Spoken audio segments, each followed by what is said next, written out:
ka alabato cogo f'anw ye. An bɛ ka ɲumanyaw kɛ, ɲumanya wale ka di Ala ye. Ɲumanya telen n'a kan don ka kira kanu cogo f'anw ye. An bɛ ka ɲumanyaw kɛ, ɲumanya wale ka di Ala ye. Ɲumanya telen n'a kan don ka farida seli cogo f'anw ye. An bɛ ka ɲumanyaw kɛ, ɲumanya wale ka di Ala ye. Ɲumanya telen n'a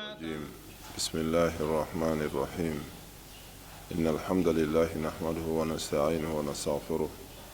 ونعوذ بالله من شرور أنفسنا ومن سيئات أعمالنا من يهده الله فلا مضل له ومن يضلل فلا هادي له وأشهد أن لا إله إلا الله وحده لا شريك له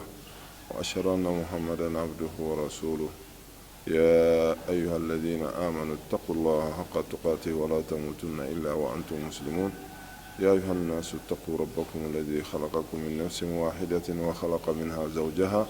وبث منهما رجالا كثيرا ونساء واتقوا الله الذي تساءلون به والأرحام إن الله كان عليكم رقيبا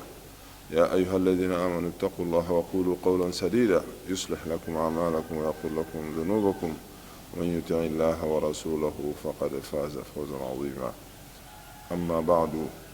فإن أصدق الحديث كتاب الله وخير الهدي هدي محمد صلى الله عليه وسلم وشر الأمور محدثاتها وكل محدثة بدعة وكل بدعة ضلالة وكل ضلالة في النار. مشاهدي الأعزاء، السلام عليكم ورحمة الله وبركاته. لقاؤنا معكم في هذا اللقاء المبارك هو في سلسلة موضوعات حية، موضوعات فكرية وموضوعات تربوية وموضوعات اجتماعية. وبخصوص هذا الدرس سنبدأها في أهم هذه الفقرات أو هذه الموضوعات التي ذكرنا، وفي أهم موضوع فيها ألا وهو الموضوع الإيماني. ونسأل الله سبحانه وتعالى أن يسدد خطانا ويبارك في أمورنا ويحسن عاقبتنا في الأمور كلها ويجرنا من خزي الدنيا وعذاب الآخرة. أما الله سبحانه وتعالى أما الدمنيني أفا أما يفضلي Allah subhanahu wa ta'ala de taye kanda ye n'a ye maa min kanda filibagati la, ya rabbi an bɛ Allah subhanahu wa ta'ala de ala k'an kanda. N'a ye maa min fili kandabagati la, ya rabbi ala kana an fili, ala k'an junubiw yafa.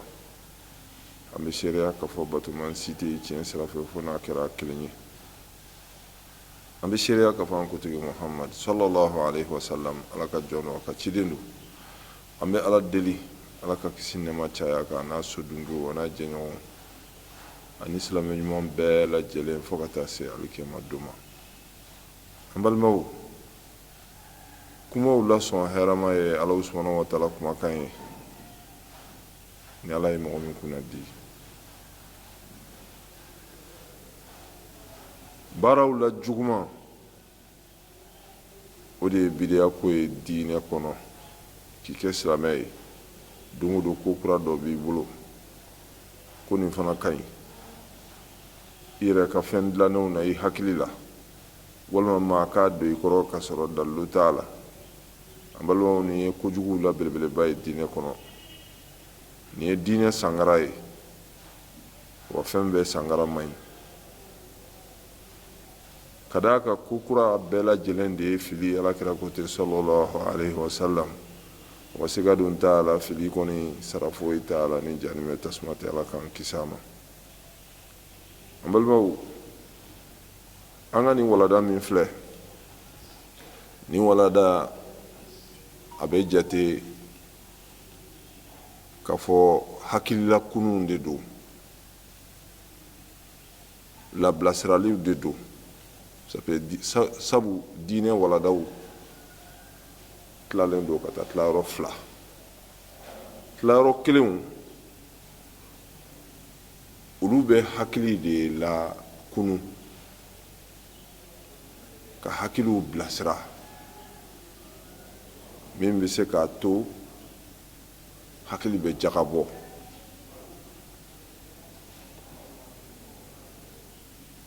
diinɛ waladaw gurupu 2nan olu bɛ tali kɛ adamaden jogow kan, adamaden lehalayaw kan, min bɛ se k'a to adamaden b'a ka comportement yɛlɛma. an ka nin walada in ale sigilen bɛ olu de kan pour que ka se ka adamadenw mentaluw corriger, u hakilinaw corriger, k'u ka socialiw corriger, k'u ka maraw cogoyaw k'olu corriger. an ka nin walada ninnu bɛ boli olu de kan. an balimaw, o hukumu kɔnɔ bi an ka walada bɛna boli fɛn min kan, o de ye fɛn min ka bon n'a bɛɛ ye, fɛn min bɛ jate a supasima ye. ka d'a kan fɛn o fɛn a base n'a ma ɲɛ a sanfɛla tɛ ɲɛ.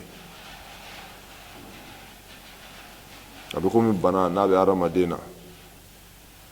n'i ma analyse jɛlen kɛ k'a dɔn bana min b'i la, i tɛ se ka fura ɲuman suganti k'i yɛrɛ fura, wa i tɛ kɛnɛya. sabu e kɔnna ka taa fura de ta hakilina na ka sɔrɔ i ma a sɛgɛsɛgɛ min de don. donc o la o furaw bɛ se ka kɛ a bɛ bɛn sababa ma, a bɛ se ka kɛ a tɛ bɛn sababa ma. mais o ni k'a sɛgɛsɛgɛ k'a lasili n'a ju dɔn ka sɔrɔ ka fura k'a la, fura min bɛ bɛn a ma, o tɛ kelen ye. o hukumu kɔnɔ an balimaw,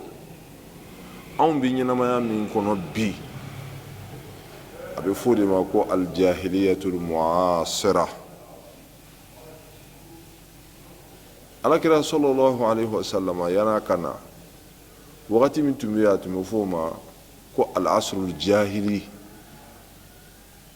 kodɔnbaliya wagati. alakira Alahu subhanahu wa ta'ala y'a ci o kɔfɛ ka na ka kɛ hinɛ ye k'o jahiliya in k'o datugu, k'o kɛ hinɛ ye adamadenya ma, adamadenw ka bɔ o kodɔnbaliya in baara olu kɔnɔ. n'a fɔra ko kodɔnbaliya, an kana faamu k'a fɔ kalanbaliya de ko don dɛ, kalanbaliya tɛ dɛ. jahalu min de ko don, o de ye jahalu min ni adamaden t'i ka intérêt dɔn, a bɛ fɔ o de ma ko jahalu, kodɔnbaliya. o de laɲini don. ne t'i ka intérêt dɔn, k'i yɛrɛ bila ko dɔ la, ko min i yɛrɛ b'a dɔn k'a fɔ a tɔɔrɔya b'i kan, a bɛ fɔ o de ma ko jahalu. o min tun bɛ yen ka kɔn alakira tile ɲɛ dɛ, ni alakira nana ka kɛ hinɛ ye adamadenya ma k'o datugu, sisan an seginna o jahiliya kelen de la sisan. min tun bɛ ka kɔn alakira tile ɲɛ, a tun bɛ fɔ o ma ko al-asrul jahili. mais anw bɛ min kɔnɔ bi, a bɛ fɔ o ma ko aljahiliyatul muasira, aljahiliyatul muasira, ou bien asrul jahili al-hadis, kodɔnbaliya tile kura min nana. sabu adamaden ka to a yɛrɛma bila la, ni min ka di ye i b'o kɛ, ni min ka di i da ye i b'o fɔ. i mago tɛ ala yɛrɛ ka diinɛ la pewu, i y'o yɛrɛ bila kɛrɛfɛ, ko ye hakilinan ta ko ka ɲi i ka adamadenya ma pour que k'i ka adamadenya k'a diriger. ala ka ladilikanw bɛɛ lajɛlen kɛra kɛrɛfɛdɛn.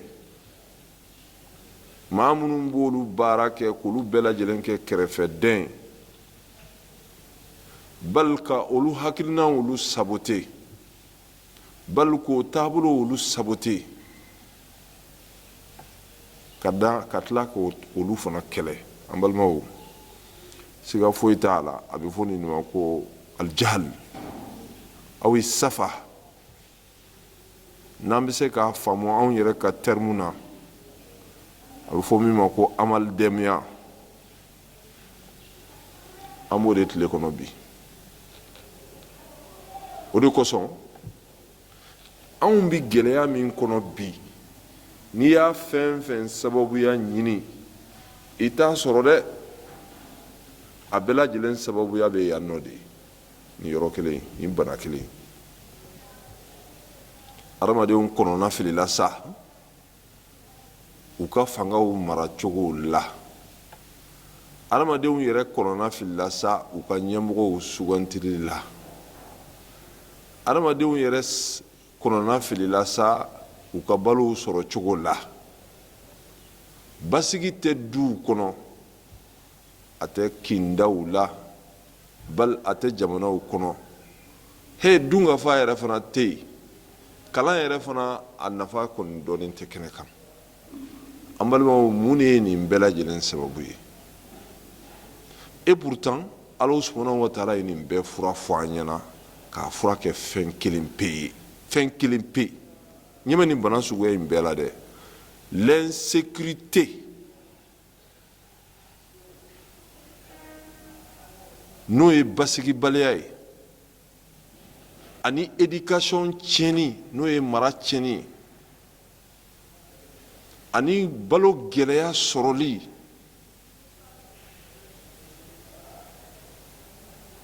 an balimaw nin bana ninnu bɛɛ Ala subhanahu wa taala y'a bɛɛ lajɛlen furakɛ fɛn kelen ka sɔrɔ adamadenw dun ka ɲini fɛn don an balimaw Ala subhanahu wa taala ko kuranɛ kɔnɔ inna allaha yudafi'u anil ladhina amanu ko Ala subhanahu wa taala ko a bɛ mɔgɔw défense ta k'u bila sécurité kɔnɔ maaw la maa minnu bɛ limaniya Ala subhanahu wa taala ma limaniya a ko tuguni fana walaw anna ahla alqura amanu wattaqaw lafatahna alayhim barakatin min as-sama'i wal ard ko dugu sigibagaw adamadenw bi yɔrɔ minnu na ko n'u tun bɛ limaniya Ala subhanahu wa taala ma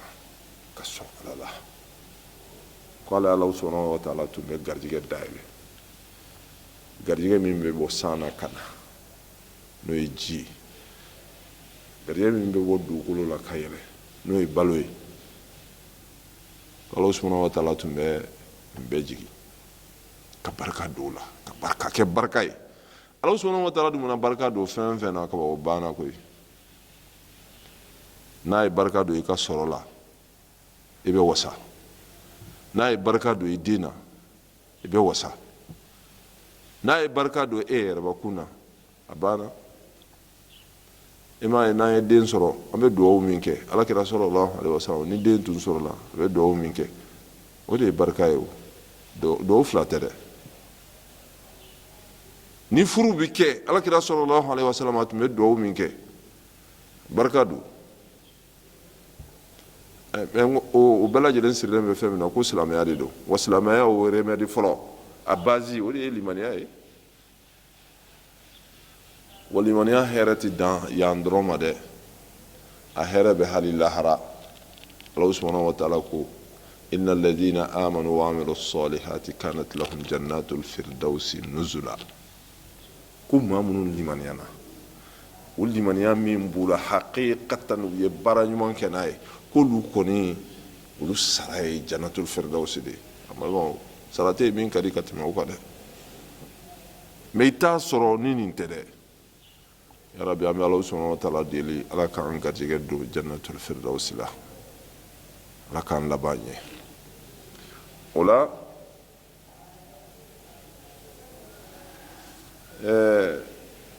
limaniya a nafa tɛ fɔ ka ban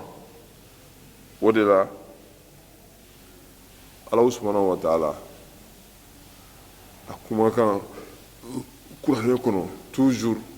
i bɛ taa sɔrɔ a ka mission kuranɛ ka mission bɛɛ de filɛ adamaden nɔfɛ n'an ko adamaden nɔfɛ adamaden ni nɔfɛ sabu limaniya a bɛ dusukun de nɔfɛ o de kosɔn silamɛya basera kosɛbɛ ka adamaden ka dusukunna siri a bɛ se ka kɛnɛya cogo min na k'o walawala fɛn fɛn bɛ se ka kɛ fili sira ye ka bɔ o kɔnɔna na ni jahiliya walew ye silamɛya ye nin bɛɛ lajɛlen nakari o de kosɔn kuranɛ n'a kumana tuma o tuma i b'a ye a bɛ tawhid rububiyaw fɔ a bɛ tawhid uluhiyaw fɔ Alahu subhanahu wa ta'ala kelenmagantiya a ka alaya baaraw la min b'a jira k'a fɔ ko ala bɛ yen ça existe nkalon t'a la hali ni ma ala yɛrɛbakun y'a ɲɛ la n'i y'a nɔ ye i ka kan ka da la k'a fɔ ko ala bɛ yen bɛɛ kan gɛnna min ma taa kalanso la a ma taa yɔrɔ si doctorat tigiw olu de taamatɔ ka taa k'u bɛ taa diɲɛ gɛlɛya k'u bɛ taa solution ɲini a la dɛ min tɛ kuranɛ ye min tɛ hadisa ye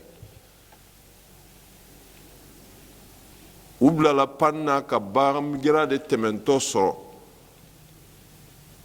a y'u ɲininka ko nin jamaba in bɛ taa min u ko k'u bɛ taale nin de kun in na gɛlɛyaw minnu bɛ diɲɛ kɔnɔ u ka taa solution ɲini a la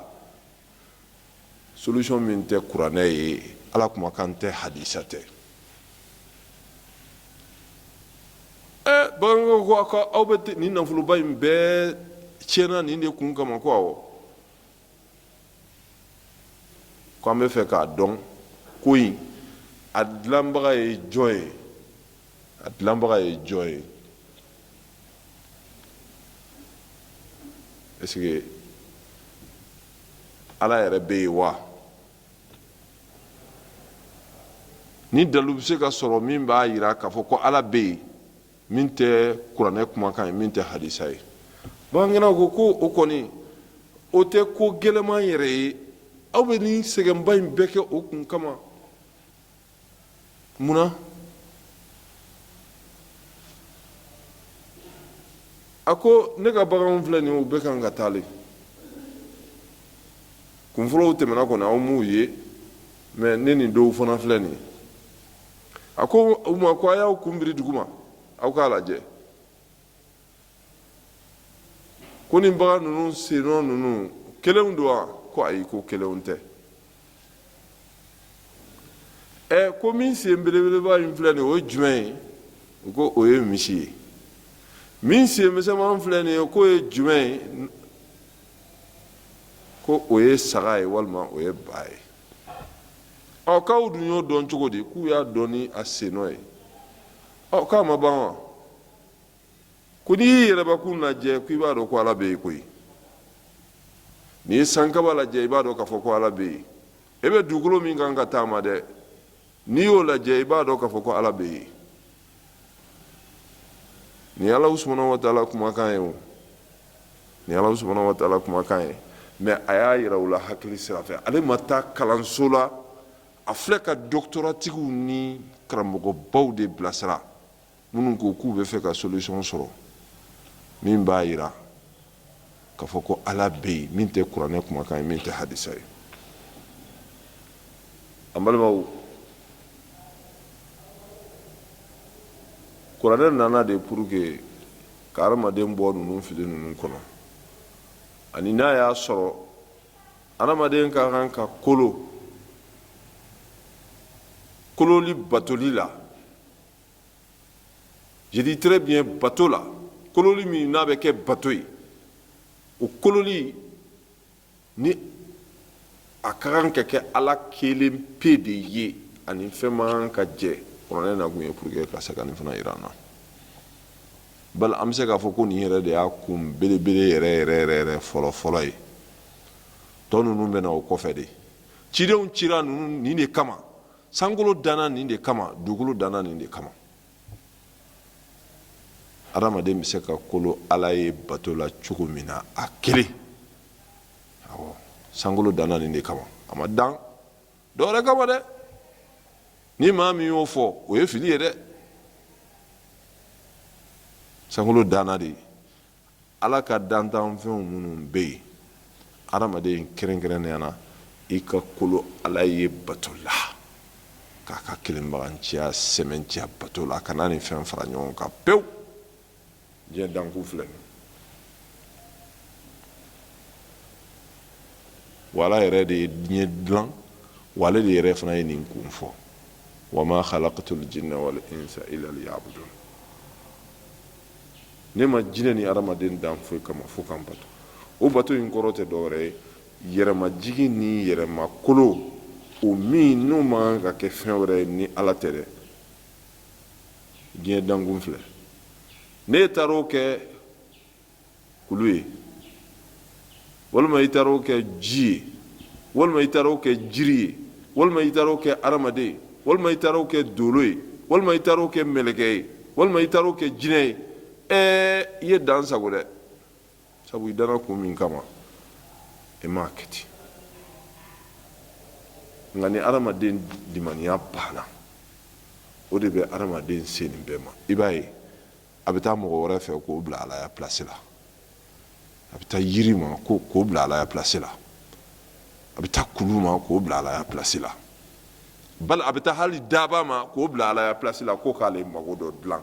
ka hɛrɛ sama ka na ma walima ka tɔɔrɔya ɲɔni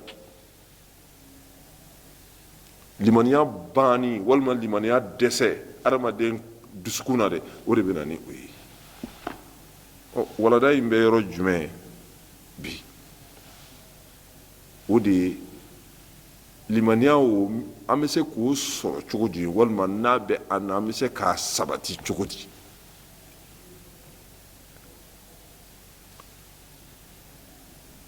moyen jumɛn de b'o la wasilatuhu kubra ila dhalika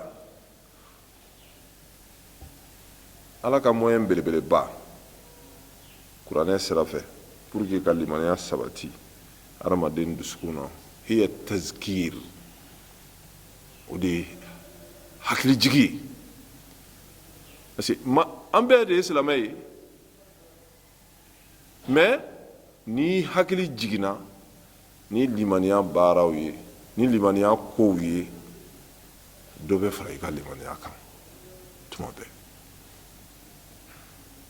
mais n'o de sumayana walima n'o dɔgɔyara walima n'o ntanyana siga foyi t'a la i ka limaniya bɛ to dɔgɔyalen ka dɔgɔya fo ka taa ban wa n'a banna sa o ye kojugu de daminɛlen parce que i bɛna yɛlɛma ka kɛ maa jugu de ye o de kosɔn alakira sallallahu alaihi wasallam a ko limaniya bɛ kɔrɔ an dɔla kelen dusukun na i n'a fɔ an dɔla kelen kanafini bɛ kɔrɔ cogo min na ko tuma na ni a kɔrɔla a tɛ fara wa n'a farala i b'a laban k'a lafili ko tuma na fini faralen kɔrɔlen faralen o ni a kura kolo gɛlɛman kelen tɛ dɛ wa limaniya toujours ka hakili jigi k'a kan o b'a kɛ kura ye ni hakili jigi o dabilala walima n'o lafura o tuma na a bɛ kɛ tiɲɛni ye dusukun ma wa dusukun bɛ tiɲɛ dusukuntigi bɛ tiɲɛ a bɛ komi fini bɛ kɔrɔ a bɛ fara o de la alakira sallallahu alaihi wasallam k'an ka ala deli tuma bɛɛ pour que dɔ ka fara an ka limaniya kan yarabi ala k'an ka limaniyaw jidi o de la ala subhanahu wa ta'ala ko kuranɛ kɔnɔ wadhakkir fa inna dhikra tanfa'u almu'minin ko hakili jigi kɛ tuma bɛɛ ko i k'a dɔn hakili jigi a bɛ limaniya bɛ maa minnu na de a b'olu nafa a bɛ komi i n'a fɔ bolifɛn n'a carburant lafula i b'a ye a bɛ to k'i signaler n'i taara dɔ fara a kan a bɛ continuer bolili la mais n'a carburant lafura e ma dɔ k'a la o tora dɔgɔya o la f'a taara ban a bɛ kɛ cogo di bolifɛn bɛ taga cogo a bɛ jɔ di adamaden fana silamɛ i ka limaniya fana bɛ ten n'a bɛ jidi don o don dɔ bɛ fara i ka ɲumanw ka don o don ka taa parce que ale jilili de bɛ adamaden courager ka fanga don i la ka taa baara ɲumanw kɛli kan dusukunna baaraw bɛ caya farikolo la baaraw bɛ caya o de ye diinɛ yɛrɛ lubu ye ala yɛrɛ bɛ min ɲini adamaden fɛ kɔni sabu ni hadamaden dusukun ɲana i b'a ye a mental bɛ ɲa hakili bɛ ɲa parce que dusukun de bɛ hakili mara ni hadamaden dusukun sɔnna fɛn fɛn ma hakili b'o mara ni hadamaden hakili sɔnna fɛn fɛn ma a b'o ci ka taa dusukun ma ne sɔnna nin ma c'est réciproque olu bɛ taga ni ka segin de la u bɛ baara kɛ ɲɔgɔn fɛ waati kelen o de la toujours ni silamɛya kuma bɛ fɔ a bɛ fɔ hakilima de ye maa min b'a hakili jagabɔ kɔni maa min b'a hakili labila a ma frontière bila a la a ma frontière bila a la donc n'o kɛra ni hakili jigi kɛra o la tuma o tuma o hakili jigi n'a ye nafa sɔrɔ a la limaniya in bɛ na tanfa'ul mu'minin limaniya in bɛ na o min bɛ dusukun na وهذا التذكير جاء عبر وسائل شتى أبرزها ما يأتي وهكذا جين وننا سرا caman fɛ an da bɛ se o belebele duuru ma an ka walanda nataw la an b'u walawala o belebele fɔlɔfɔlɔ awalan التذكير الدائم بعظمة الله التي لا تحد ka hakili jigi kɛ tuma bɛɛ Ala subhanahu wa ta'ala ka bonya la Ala subhanahu wa ta'ala ka bonya min ni dan t'a la wa ayati qudratihi fil afaqi wal anfus ani Ala subhanahu wa ta'ala ka se minnu bɛ se ka ye a ka dantanfɛnw na a n'a ka nimafɛnw na hatta yakhsha al qalbu wa yastaslima lillahi ta'ala fo adamaden dusukun bɛ taa siranɲɛ sɔrɔ ala la k'a yɛrɛ di ala subhanahu wa ta'ala ma k'a bila ala subhanahu wa ta'ala k'a bila kɔnɔ kelen kuranɛ ye basi kɛ moyen minnu kan nin y'a fɔlɔfɔlɔ ye a moyen filanan at-tazkiru da'im bi anna allaha ma'a al-insani yarahu wa yuraqibuhu wa yuhsi alayhi a'malahu ka hakili jigi kɛ tuma bɛɛ ka fɔ Ala subhanahu wa ta'ala bɛ adamaden nɔfɛ Ala subhanahu wa ta'ala bɛ adamaden nɔfɛ n'a fɔra ko Ala subhanahu wa ta'ala bɛ adamaden nɔfɛ o kɔrɔ tɛ k'a b'i nɔfɛ cogo min na misiri kɔnɔ a b'i nɔfɛ o cogoya kelen na i ka sibon na a b'i nɔfɛ o cogoya kelen na ɲɛgɛn kɔnɔ wahalumma jarra la o tɛ Ala subhanahu wa ta'ala bɛ adamaden nɔfɛ yarahu a b'a ye ni mumin wa yuraqibuhu wa b'a kɔlɔsi fana aw ma ye den fitinin a bɛ don faratima kow la mais faratima ko ninnu i b'a ye a si t'a sɔrɔ mun de b'a kɛ sabu ala de bɛ k'a kɔlɔsi o de la Abdullahi ibn Abbas filenkɛnin de don dɛ a hakili tɛ ko faamu dɛ o wagati kɔnɔ dɛ mais alakira sallallahu alaihi wasallam a ye ala de yira a la kabini o wagati kabini hakili ma fanga sɔrɔ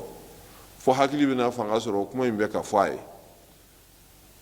ihfazillaha yahfazuk ala ma tanga ala b'i matanga a kɔrɔ ye di a kɔrɔ de filɛ nin yɔrɔ in ye ni ala kɔlɔsi ala b'i bila sécurité kɔnɔ k'a fɔ ko ala subhanahu wa ta'ala bɛ adamaden kɔlɔsi wa adamaden bɛ baara o baara kɛ k'a b'a bɛɛ lajɛlen recenser adamaden nɔfɛ adamaden bɛ baara o baara kɛ suma yuhasibuhu alayha yawm al-qiyamah o kɔfɛ adamaden ko ala bɛ taga compte régler i kan yawm al-qiyamah bi maana a bɛ taa sara di ma yawm al-qiyamah balimaw i m'a ye ni limaniya ye adamaden sɔrɔ i b'a ye adamaden b'a yɛrɛ dɔn n'a y'a yɛrɛ dɔn o yɛrɛ dɔn in b'a to adamaden bɛ a yɛrɛ ɲininka ala ka hakɛ ye mun ye ne kan n yɛrɛ bakun yɛrɛ fana ka hakɛ ye mun ye n yɛrɛ kan hey ni maa minnu bɛ adamadenya la dugukolo kan ani danfɛn tɔw olu fana ka hakɛ ye mun ye n kan wa Alahu subhanahu wa taala ka hakɛ adamaden kan o de filɛ limaniya ye dɛ o limaniya de b'a to adamaden b'i bila daraja fila dɔ la kelen na o jɔnya in n'a ka limaniya baara daraja fila kɔni o daraja fɔlɔfɔlɔ i bɛ Ala bato i n'a fɔ i ɲɛ bɛ Ala la e ɲɛ bɛ Ala la i bɛ don a tana la a bɛ komi i ɲɛ bɛ wara la karamɔgɔ i tɛ bouger dɛ i ɲɛ jɔlen don a la fo i k'a dɔn k'a bɔra i ɲɛ kɔrɔ tuma min na o ye daraja fɔlɔ ye walima daraja filanan ne ye ɲɛ tala Ala la i kɔni b'a bila i kunna ko Ala ɲɛ b'i la e ɲɛ t'a la dɛ mais a b'i kunna ko Ala ɲɛ bɛ na a b'e kunna ko Ala ɲɛ b'i la tu es surveillé est-ce que e bɛna sɔn Ala k'i ye a tanamako la wa ni limaniya b'i la e tɛ sɔn maa min bɛ ten o tigilamɔgɔ bɛ Ala ka hakɛ di sabu Ala ɲɛ b'a dusukun na a b'o dɔn Ala ɲɛ b'a ka baara la a b'o dɔn a b'a dɔn ko Ala bɛ nin fɛ Ala tɛ nin fɛ a b'o dɔn ale bɛ minɛ a tɛ minɛ ko hakili jigi a babu filanan de filɛ ka d'a kan sara don bɛ yen o sara don bɛ yen i bɛna sara i ka kɛwale ninnu kan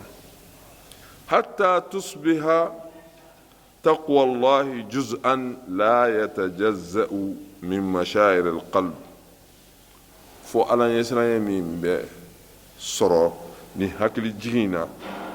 a bɛ laban ka kɛ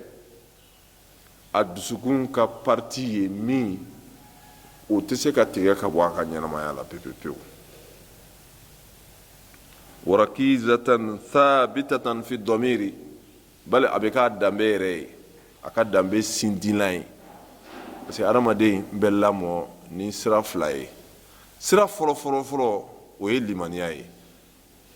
o b'i ni Ala cɛ sira filanan o y'i ka danbe ye ne bɔkolo adamaden o adamaden ni nin fɛn fila dɔ la kelen tɛ ye e bolo ka i surveiller siga foyi t'a la e bɛ kɛ ba juruntan de ye ba juruntan anw ka bamanankan na walima anw ka maninkakan na n'a fɔra ko ba juruntan o kɔrɔ de ye ko adamaden min ni frontière t'i la liberté min bɛ ka fɔ an ka jahiliya tile kura in na dɛ o de filɛ ba juruntanko ye liberté totale nka ni Ala subhanahu wa taala ye maa kɛ maa ɲɛnama ye ayi i tɛ sɔn ka kɛ ba juruntan ye o de kosɔn nin bɛ hakili jigin Ameriki famamusoba dɔ la ale tuma o tuma a b'u ka o yɔrɔw fini de don u ka sigida o finiw vɛsiw ni fɛnkɛw mais a b'a don a farikolo fan bɛɛ datugunen de don n'a bɔra a ɲɛda in na journalisiw y'a ɲininka ko tuma bɛɛ a bɛ nin cogo in na ko mun de la a bɛ ten to a tɛ kɛ i n'a fɔ muso tɔw bɛ cogo min na u b'u cɛminɛ yɔrɔw bɔ kɛnɛ kan u b'u cɛminɛ yɔrɔw u b'olu bɔ kɛnɛ kan u bɛ fini surumaninw de don u bɛ fini kunkuruw de don ka mɔgɔw lafitinɛ ko munna a t'o kɛ a m'a fɔ Ala ko tan dɛ Ala kɛra ko tan dɛ parce que bɛɛ b'a dɔn k'a fɔ silamɛ de don nka a ye exemple kelen de d'u ma a ye hakilinan kelen de d'u ma u k'o hakilinan jaabi a ko yali ale ye dantanfɛn modèle jumɛn ye u ko hadamaden kɛ ko dantan fɛn wɛrɛ bɛ yan ko awɔ ko ye bɛɛ kanw ye an ɲɛmɛ minnu na ko bɛɛ kanw minnu bɛ kungo kɔnɔ o ko est ce que fini b'u bolo k'u yɛrɛ sutura wa u ko ayi fini t'u bolo k'u yɛrɛ sutura ko bɛɛ kanw ni hadamadenw ko jɔnni ka fisa ni jɔn ye ko hadamadenw ko hadamadenw de b'u yɛrɛ sutura wa ou bien bɛɛ kanw de b'u yɛrɛ sutura ko hadamadenw yɛrɛ de bɛ fini don bɛɛ kanw tɛ fini don dɛ ko kuma na k'ale bɛ fɛ ka kɛ hadamaden ye a y'u jaabi wa a m'u jaabi a y'u jaabi dɛ i b'a ye ni limaniya ye hadamaden sɔrɔ a dusukun bɛ jɛya tan de a dusukun bɛ jɛya tan de a bɛ k'a ka vie dɔ ye a bɛ k'a ka partie dɔ ye ثالثا سبنا توجيه القرآن للقلب البشري إلى ذكر الله دائما في حالة السراء والضراء قوة أموين سبنا أودي كأرمدين بلاسرا قرآن دبي أرمدين بلاسرا تما به إكا على كسمة إكا نغياو كنو أني إكا جلياو كنو إكا نغياو كنو أني إكا جلياو كنو كعلى كسمة تما به ففي السراء يذكر الله شاكرا لأنعمه ko nɔgɔya wagatiw la a bɛ ala barikada ka ala barikada a ka nɛɛmaw kan sabu bonya o sara tɛ makun ye dɛ o de bɛ fɔ an ka kumakɔrɔw la bonya sara tɛ makun ye ni ala subhanahu wa ta'ala ye nɛɛma k'i ye i k'a barikada o barikadali dɔ bɛ se ka kɛ a fɔli ye o barikadali dɔ bɛ se ka kɛ a fɔli ye i hadamaden ɲɔgɔnw ye cogo min na ala ye ne bonya ala ye nin kɛ n ye ala ye nin kɛ n ye o cogoya kelen fana na o barikadali dɔ de fana ye ka ala subhanahu wa ta'ala yɛrɛ fo o de la ala subhanahu wa ta'ala b'a fɔ kuranɛ kɔnɔ wa amma bi ni'mati rabbika fahaddis donc o ye a sira dɔ ye wa fi darra'i yazkuru llaha sabiran mutatalli'an ilayhi subhanahu liyakshifa anhu su ni a bɛ gɛlɛya kɔnɔ a bɛ ala subhanahu wa ta'ala kosuma fana kosuma cogo la min bɛ se k'a to ala subhanahu wa ta'ala bɛ gɛlɛya in wuli sabu foyi tɛ se ka gɛlɛya in wuli ni ala subhanahu wa ta'ala tɛ rabi'an a naaninan iradul qur'an lil qisas allati tusabbitul iman ko kuranɛ a ka moyen dɔ de fana ye limaniya sabatili la ka kisaw la kali kisaw minnu n'i y'a lamɛn a bɛ i ka limaniya sabati limaniya bɛ yen dɛ a lafilalen de don a bɛ kɛ sababu ye k'i ka limaniya jidi ka kɛ ka limaniya in sabati i dusukun na qisasul anbiya wa atba'ihim min almu'minina alladhina sabaru ala al-adha nabiɲumanw ka kisaw an'u nɔfɛmɔgɔw minnu limaniyana u ma ka sabali limaniya in kɔnɔ tɔɔrɔya min b'u sɔrɔ hatta ja'ahum nasrullah fo ala subhanahu wa ta'ala ka dɛmɛ nana u ma olu ka o misaliw ka ca wa qisasul kuffari alladhina kadhabu wa aanadu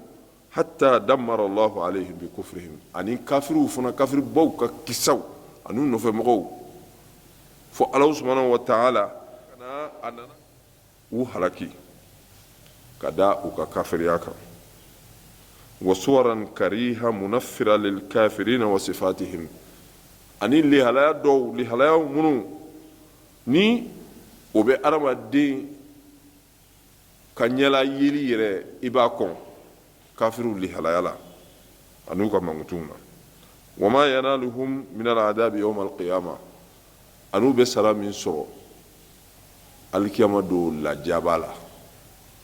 o lakali minnu bɛ kɛ kuranɛ da bɛ se ninnu bɛɛ ma pour que ka se ka adamaden ka limaniya ka sabati ka jidi wa yazalu alqur'anu هذه التوجيهات حتى ترسخ في النفس kuranɛ ko a bɛ to ni nin taabolo in ye fo limaniya ka se ka dili don ni la wa hatta yusbiha Allahu hadiran fil qalbi la yaghfalu al insanu an dhikrihi fo Allah subhanahu wa ta'ala be laban ka to a tigilamɔgɔ dusukun kɔnɔ a ti ɲinɛ Allah subhanahu wa ta'ala kosumali kɔ cogo si la fatastaqimu mashaa'iruhu a ka sentimenw bi tile a ka émotion bi tile wa yastaqimu sulukuhu a jogow fana bi ɲɛ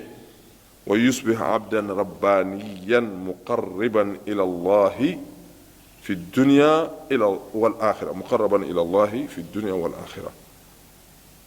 avec alaka jon kololeni jon kololemi no masuni alembe Allah subhanahu wa ta'ala la tumabe diɲɛ kɔnɔ ani lahara fa yarzuquhu Allah tum'aninata Allah subhanahu wa ta'ala be mafanciya di o tigila mɔgɔ ma a ka diɲɛ so sigila